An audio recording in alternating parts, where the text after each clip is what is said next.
All right, the other day I did a video on the Miami Heat, who I look at as a team in the Eastern Conference that has all of the tools to be a legitimate championship contender, yet people don't put them in that conversation. And a team that kind of, not exactly the same at all, but kind of reminds me of the Heat in regards to that conversation of them just having the good enough tools to be contenders in their conference, but people not really putting them in that conversation, are the New Orleans Pelicans. If you look at this roster, think about the tools and weapons they have. We're talking about Dejounte Murray, who is one of the best two-way point guards in the NBA. He did fall off a bit defensively during his time here in Atlanta, but still a really good contributor on both ends, especially offensively, as we saw him take big-time leaps last season. During that stretch, especially where Trae Young was out, there's also Trey Murphy, another really good two-way threat. Oh, there's also Herb Jones, one of the best defenders in the entire league. CJ McCollum is also here, and I think he's playing within like the perfect role for himself. Maybe not as like a second option scorer or first option scorer, but somebody who can like be an option at least if other guys don't have it going. There's also Brandon Ingram, who we're going to talk about in a second. And on top of that, there is a guy who, when healthy, is a top 10-esque player in the NBA in Zion Williamson, along with some really good additional rotational pieces off the bench and things like that. This group on paper is a championship contending group, flat out. But there are still questions. I think your biggest question for one is obviously going to be health. That's going to be a question with the Pelicans every single season. Like, they'll have these spurts where they're playing at a ridiculously high level. Like last season, they were an elite level two-way team. They were like 11th, I believe, in offensive rating, and they sat well within the top 10 in defensive rating. But we get into the play-in tournament, and Zion gets hurt in a dominant game he had against the LA Lakers. I definitely think if he was present in that first round against the Oklahoma City Thunder, things would have looked completely different, and the Pelicans could have possibly gone to the second round. And from there, who knows what could have happened? Because right now, I always say this, the NBA is so wide open. You really can't pick just one team as a team to steamroll through their conference every single year. So the Pelicans, if healthy, could have been right in that conversation. There's no way that with the way the league is now, the Pelicans can't compete in that sort of way. But like I said, injuries just hit them at the most tragic time right after one of Zion's best games of his career. He goes down and he is out for the rest of the postseason. So we know if this team is not healthy, they're going to hit this ceiling every single time. We saw it happen so many times. You also saw it happen back in the 2022 season where they had a really competitive first round against the Suns, but it just sucked that they were playing at that high of a level without Zion. You couldn't help but think, man, what could they do if Zion Williamson was here? He is that impactful of a player. One thing that's always going to hold this Pelican squad back is always going to be health. They can be healthy for the entire 82 games, and we're still going to have to sit on the edge of our seats, hoping and praying nothing happens to Zion once they get into the postseason. That's how bad the injury situation has been for this Pelicans group. Another thing I'm going to talk about, for one, also is their lack of size. So if you look at them, the tallest guy that's going to be in their consistent rotation is 6'9", and that is Daniel Tice.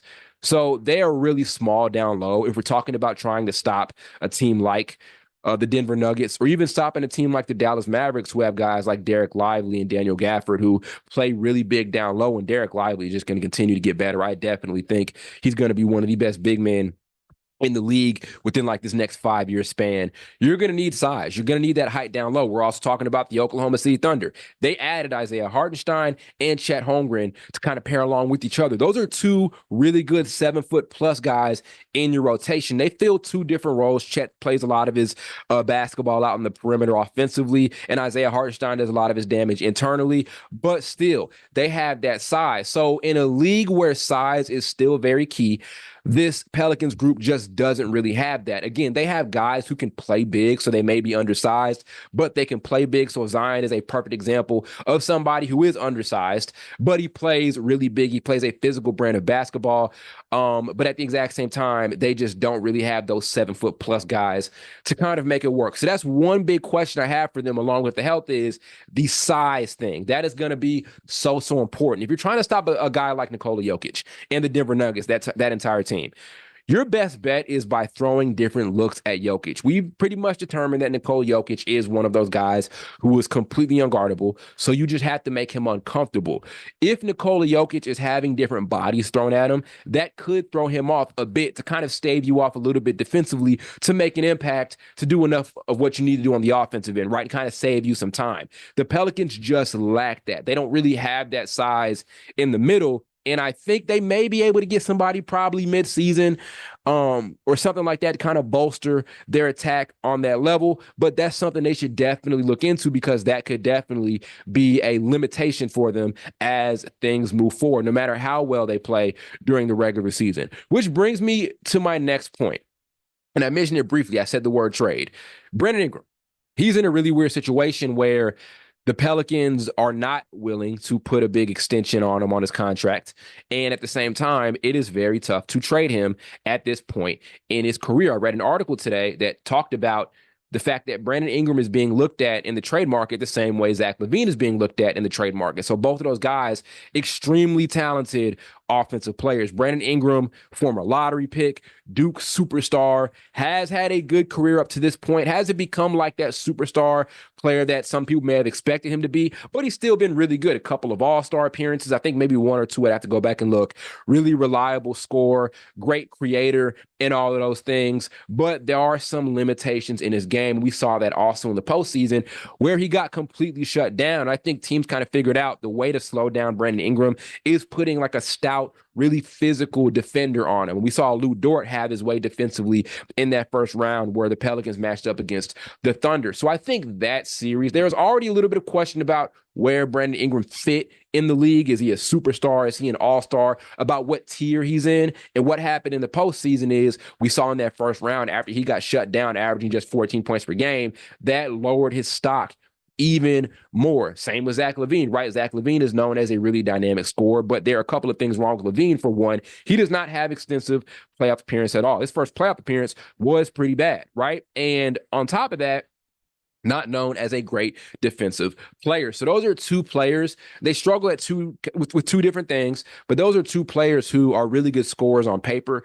But I feel like a lot of teams are unsure about what they're bringing to a championship contending situation, right? Like even his role here in New Orleans this coming season is going to be in question. Think about the creators he's kind of competing with out there. There's Zion Williamson. There's himself. There's also Dejounte Murray, and there's also CJ McCollum. So where does he fit within that, right? And I think that's what other teams are seeing or asking is, what is Brandon Ingram's role on a legitimate title contending team? How impactful can he be on a title contending team? Can he lead a team or help lead a team to a championship or deep in the playoffs as a second option? His value is in question right now. And that's why it's been kind of hard to move him away. Like if I was New Orleans with the situation they're in now, I think his free agency deal comes up in a couple of summers here.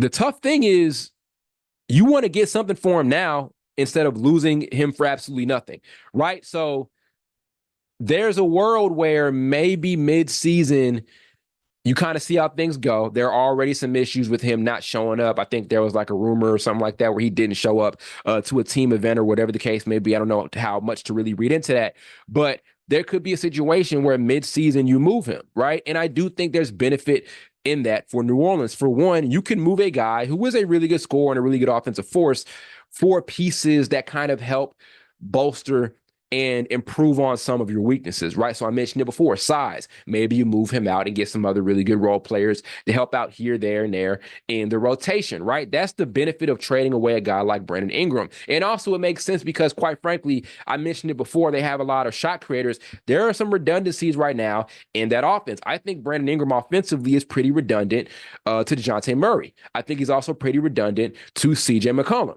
Right? So it doesn't make sense to have this cavalcade of high-level shot creators on the same team when you could deal this guy away or one of those guys away to get back some good rotational pieces that are going to help flesh out some of your weaknesses. So I think that's best case scenario here for this Pelicans team is they don't extend them. Maybe you kind of see how things go during the regular season. And if by like that mid-season point or whatever the trade deadline kind of comes up during the regular season, around that point you look for other moves. Maybe he plays well and you increase his value. And and then you're able to kind of make a move for him on the market and get some pieces back. But you're at a point where you're not confident he is going to come back to the team. And on top of that, you never want to lose somebody for nothing when you could trade him away and get something back for him, right? So that's the thing here with Brandon Ingram is his value is in question, right? Teams out there aren't sure about what he's truly providing as an offensive player. Is he a second option? Is he a first option? What do we look at him as? Is he a higher tier role player, right? That could be a question to kind of consider as well. So we'll see. But for the Pelicans, your best bet is to try to look at as many trade scenarios for Brandon Ingram as possible, because I'm not confident that he's confident that he wants to stay with this team long term, especially with them being this reluctant to sign that extension. Right. And also for him to kind of see maybe there is a role where I'm more optimized in. Maybe I sacrifice some of these points that I'm getting here in New Orleans that I could also end up sacrificing here anyway and go to a better situation where I'm a better fit and I'm contending. Right. So I think that's the dilemma here with Brandon Ingram. So there are questions here for the Pelicans, a lot of questions to consider. They're not entering this season 100% clean, but I think on paper they are really, really good. I think it is kind of a win-win scenario. If Brandon Ingram stays happy, they can make it work. If he's not, even if you trade him, he'll probably by the midseason point or by the trade deadline have good enough value to get some solid enough pieces back to kind of add some things to their offensive and defensive attack from a fit standpoint. I think it's a win-win scenario out of Brandon Ingram if things are played right, whether he wants to stay or whether they decide to move him away. But they have to play their cards right. But as I said, they're not entering this season 100% clean. But I think their upside is almost as high as any team right now in the Western Conference, flat out. There are imperfections, right? They don't have every single thing figured out, but I think they're just as good as a lot of these squads that we look at as title contenders or deep playoff contenders out in the West. This is going to be a deep playoff run or bust type of season for them, because if things end up falling short again, like in the play-in tournament or the first round, then things within this core have to be seriously reconsidered. It's been too many seasons of them just never being able to get past that play-in tournament or first round point, or really just trying to get into the playoffs in general. So a lot of questions this season for this Pelican squad, but at the same time, I think at their best, they are still a massive threat out in that wide open and competitive Western Conference. We just saw the Mavericks make the NBA Finals as the 5 seed. We just saw that, right? So the West is so wide open. The Pelicans have a good enough core of talent to take advantage of that. It's going to come down to health. It's going to come down to how they figure out this Brandon Ingram situation, whether they keep him or trade him out. And it's also going to come down to trying to look into getting some more size, because as I said, it's going to be tough to compete down the stretch in the playoffs if you're at a lack of size and guys to throw at players like Jokic, Derek Lively, and those types of offensive forces and players like that. So we'll see what ends up happening here. A lot to look out here for the Pelicans, but still at the same time, while they have their major imperfections, this is still a really good championship, in my opinion, contending team out in New Orleans. You may not think so, but as I said, just look at the scope of the West, look at the scope of the league. They can definitely compete with the absolute best of them.